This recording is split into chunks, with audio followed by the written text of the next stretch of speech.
어제장에서 시원하게 올랐던 뉴욕 증시, 이번에는 간밤에 보합권에서 혼조 마감을 했습니다. 시장은 제롬 파월 연준 의장의 매파적인 발언, 그리고 바이든 행정부의 대중 반도체 수출 제재 가능성에 반응을 한 건데요. 하루 동안 오르락내리락 변동성이 참 컸습니다. 이 시장 흐름 어떻게 보는 것이 좋을지 김태수 위원님과 함께 이야기해 보도록 하겠습니다. 위원님 안녕하세요. 네, 안녕하세요. 네, 간밤 시장 흐름 어떻게 보셨을까요? 네, 시장은 파월 의장 눈치 보느라고 계속 혼조세를 보였습니다. 이제 유럽에서 중앙은행 포럼에 참여해가지고 지금 진행을 하고 있는데, 두 번 인상하는 것에 대해서 좀 이렇게 계속 얘기를 하고 있어요. 그러면서 이제 7월달, 9월달 연속해서 할 것이냐라는 부분에 있어서는 매파적이었던 그 강도를 조금 약하게 하는 수준에서 언급을 했지만은 그럼에도 불구하고 두 번 인상할 수 있다라는 의지는 꺾지 않는 그런 모습을 보였습니다. 다만 이제 어떻게 인상을 할지 방법에 대해서는 뭐 연속해서 할지 띄엄띄엄 할지 이런 부분에 대해서는 아직 결정되지 않았다라고 이렇게 얘기를 하는 상황이고, 그리고 인플레이션 상황에 대해서 올해나 내년에 빠르게 2%대로 떨어질 것 같아 보이지 않는다, 이제 이런 얘기를 했어요. 그러면서 전체적으로 이런 상황이 좀 장기화될 수 있다. 고금리 상황이 한 1년 이상 더 지속될 수도 있다. 이런 이제 뉘앙스를 풍겼던 거고, 그리고 이제 노동시장이 지속적으로 영향을 미치고 있기 때문에 경기가 좀 더 둔화되어야지만 이런 인플레이션 상황이 해소가 될 수 있다라는 그 기존의 입장을 계속해서 반복을 했습니다. 그리고 이례적인 상황이 하나 있었는데 뭐냐면 이제 연준 같은 경우에 통화 정책을 가지고 이제 어떤 경제를 주관하는 상황이고, 그리고 정부 재무부 쪽에서는 이제 재정 정책을 가지고 어떤 경기를 이제 계획을 세우는데 서로 이제 관여를 안 합니다, 사실. 그런데 파월 의장이 이례적으로 하반기 정부 지출에 대해서 약간 긍정적인 뉘앙스의 메시지를 굳이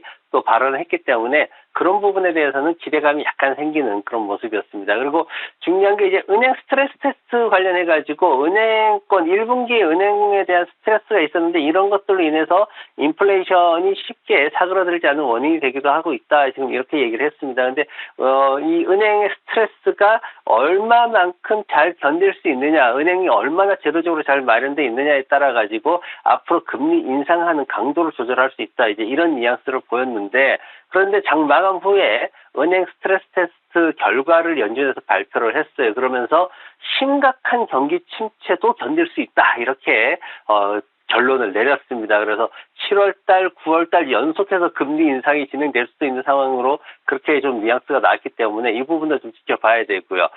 국내 어떤 그 미국 내에 소비자들 같은 경우에는 경기 침체나 이런 것들이 앞으로 12개월 안에 올 것이다라고 지금 한 70% 가까이 반응을 보이고 있어가지고 여전히 어떤 심리적으로는 크게 극복하지 못하는 그런 모습이었습니다. 그리고 이제 시장에서 경기 지표와 관련해가지고는 이제 재고 관련된 얘기가 나왔는데, 도매 재고는 0.1% 감소했고 소매 재고는 0.8% 증가했습니다. 이 재고가 줄어드는 그 속도가 어떤 기업의 지출 속도를 반영하는 그런 어떤 경기 흐름의 속도를 나타내는데, 지금 보면 소비가 어느 정도 유지는 되고 있지만은 강하게 늘어나지 않는 그런 상황들이 계속 좀 흐지부지 이렇게 지연되고 있는 모습이 보일 수 있고, 그리고 내일 같은 경우에는 이제 나이키가 실적 발표를 합니다. 순이익이 좀 줄어들 것으로 예상이 되고 있고요. 그리고 1분기 개인 소비 지출 가격 지수 최종 확정치 발표되고, 그리고 이제 연준 의장이 새벽에 한 2시 반쯤에 동부 시간 기준으로 그때 이제 스피치가 있습니다. 그래서 그 내용도 이제 스트레스 테스트 결과가 나왔기 때문에 어떻게 바뀔지, 더 매파적으로 될지 이 부분을 우리가 좀 지켜봐야 될 것 같습니다. 위원님, 드론 개발 회사 소식부터 가져오셨어요. 드론 소식이라니 어떤 소식인가요? 네, 우리가 생각하는 드론의 그런 사이즈가 아니고요. 사람을 4명 정도는 실어서 나를 수 있는 그런 무인 전기 그 배터리를 사용한 무인 드론을 지금 미국 시장에서 지난번에 굉장히 핫하게 이슈가 됐습니다. 조비 에비에이션이라는 회사인데 JOBY라는 코드를 쓰고 있습니다. 이 회사가 이제 캘리포니아 지역에서 파일럿으로 생산한 제품이 있는데 이걸 갖다가 이제 실제로 항공기처럼 쓸 수 있게끔 테스트를 할 수 있다. 이제 이렇게 허가를 받았습니다. 그래서 이게 상업용으로 당장 시작되는 게 아니고 이제 테스트를 통해 가지고 약 한 3단계의 비행 허가 조건을 충족하게 되면은 그때 이제 공식적으로 사람을 태우고 비행을 할 수가 있습니다. 지금 현재 이 부분이 이제 미국에서 사실 그동안 진행이 굉장히 더디게 되고 있기 때문에 릴리움 같은 회사는 이제 유럽에서 이 테스트를 이미 2단계까지 다 통과를 해놓은 상태고 마지막 3단계 남겨놓은 그런 상태로 있는데 지난밤에 이제 저비가 하고 이제 릴리움이 20% 이상 크게 상승하는 그런 모습을 보였습니다. 저비가 또 하나 이제 그 시장에서 관심을 끈 건 뭐냐면은 역시 이 매출에 대한 부분인데 미국 공군하고 계약이 돼 있습니다. 그러다 보니까 이 가치가 약 한 1억 3천만 달러 정도의 시장 가치가 있다 이렇게 평가가 되면서 주가가 크게 오르는 모습을 보였습니다. 말씀하셨듯이 이제 핀터레스트나 넷플릭스 같은 경우에는 목표가가 상향 조정돼 가지고 전체적으로 좀 주가가 올라가는 모습 보였고 여러 가지 이제 시장에서 기술주들의 목표가가 대부분 조금씩 상향돼 가는데 현재가 수준에서 얼마만큼 여유가 있냐에 따라 가지고 주가가 조금 움직이는 모습을 보이고 있습니다. 그리고 이제 크루즈 주식 카니발이 지난밤에 많이 올랐어요. 노르웨이안하고 이제 같이 올랐는데 지금 월요일 날 실적 발표하고 나가지고 주가가 빠졌었죠. 그걸 좀 메우는 모습이었습니다. 손실이 나 있긴 하지만 지금 현재 예약이 사상 최고 수준으로 올라가고 있다. 이제 이렇게 얘기가 됐고 테슬라 같은 경우에는 이제 7월 2일입니다. 이번 주말에 2분기 딜리버리 대수가 얼마나 나올 거냐 이게 나와요. 팩트셋에서 지금 74% 증가한 44만 5천 대까지 예상을 하고 있습니다. 그런데 이제 역시나 문제는 뭐냐면은 마진율이 얼마나 떨어졌냐 이게 이제 문제입니다. 왜냐면은 가격을 계속 낮췄기 때문에 딜리버리 많이 하더라도 마진율 떨어지면 소용이 없거든요. 그래서 그 부분을 좀 주목해야 될 것 같고 오늘 이 엔비디아 차트 가지고 왔습니다. 엔비디아 따라가기도 그렇고 안 따라가기도 그렇고 굉장히 애매모호한 상황인데 중국 관련해가지고 이제 칩 수출 규제에 대한 얘기 나왔죠. 엔비디아가 영향을 받는 게 매출은 한 10% 정도, 수익은 한 15% 정도 영향을 받을 수 있다. 이렇게 평가가 나왔습니다. 빠르면은 7월 달부터 바로 상무부에서 이제 차단될 수 있는 그런 상황인데 아직까지 지난밤에는 그래도 수요 증가가 앞으로의 어떤 수요 증가가 중국 쪽으로 차단되는 거를 커버해 줄 것이다. 그래가지고 주가가 크게 움직이지는 않았거든요. 하지만 이 부분은 우리가 좀 더 지켜봐야 되고 만약에 이 부분이 문제가 된다면은 아래쪽에 316달러에서 378달러까지 사이에 있는 갭으로 들어갈 가능성도 있기 때문에 심각해질 수도 있기 때문에 이 부분을 우리가 좀 예민하게 지켜봐야 될 것 같습니다. 네, 간밤 종목별 이슈들 자세하게 짚어봤습니다. 그렇다면 오늘 위원님의 픽은 무엇일까요? 칩 제조 업체인데요. 온세미콘덕터 가져오셨어요.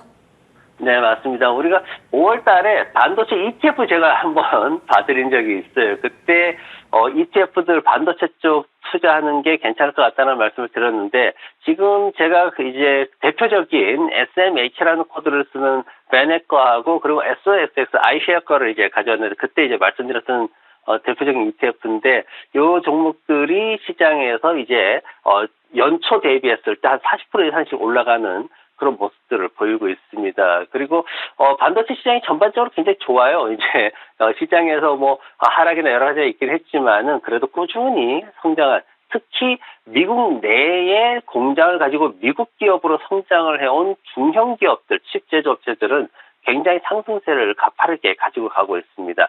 특히나 이제 지난밤에 최근에 나온 얘기가 엔비디아의 상승 이후에 올 게 뭐냐 이제 이런 얘기들을 많이 했는데 그러면서 대표적으로 나오는 게 온세미컨덕터라는 회사를 지금 기관들이 굉장히 많이 언급을 하고 있습니다. 이 회사가 30% 이상의 성장성을 보이면서 엄청나게 시장 점유율을 확대하고 있는 그런 상황인데 특히나 자율주행 차량에 있어가지고 칩을 생산하는데 굉장히 특화되어 있는 그런 미국 정부에서 대놓고 밀어주는 회사입니다. 지난번에 반도체 관련해서 이제 법률 만들었을 때도 지원금이 들어왔던 그런 회사고 엄청나게 정부 지원을 받고 있는 회사다. 이렇게 좀 보시면 좋을 것 같고 자동차 부문 매출이 38%나 증가하는 그런 엄청난 성장성을 보이고 있습니다.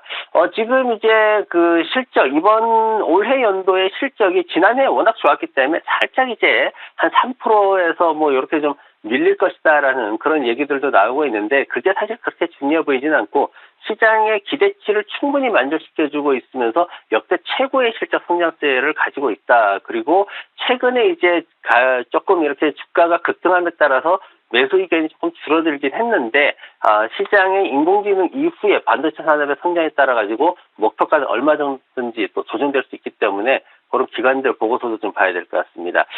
매매를 이제 하게 되면은 지금 시장이 사실 굉장히 어려운 시장이에요. 왜냐면은 개인들이 제일 싫어하는 시간입니다. 바로 기다려야 되는 시간이기 때문에 제일 싫은데 서두르면 수익을 갖다 놓치게 되거나 애플 지금 그래도 절반은 갖고 있어야 되는데 다 던지신 분들은 안타깝지 애가 타죠. 그리고 너무 일찍 조정됐다고 이제 너무 일찍 들어가면은 더 떨어지는 상황이 생기고 그래서 굉장히 어려운 시간인데 차트를 보면은 사실 매수 타이밍 잡기가 굉장히 쉽지 않습니다. 하지만은 지금 상황에서 매수는 아래쪽에 좀 넉넉히 잡아야 됩니다. 83달러까지. 왜냐면은 7월달 실적 발표 시즌이 있고 금리 인상이라는 FOMC가 있기 때문에 그걸 보고 조금 길게 잡아야 됩니다. 그래서 50일 이평선 아래로 떨어지길 기다려야 되고 선절매는 아래쪽에 78달러 정도, 목표가는 110달러 정도 잡고 가시면 편안하게 투자를 하실 수 있을 것 같습니다. 오늘 위원님의 픽은 온세미콘덕터였습니다. 역사적인 최고가 수준이기 때문에 이 매수 타이밍을 잡기가 참 어려워 보이지만요. 83달러 아래에서 매수를 해서 목표가 110달러 보면서 대응해보자 이야기해 주셨습니다. 지금까지 김태수 위원님과 함께했습니다. 오늘도 좋은 말씀 감사합니다. 네, 고맙습니다.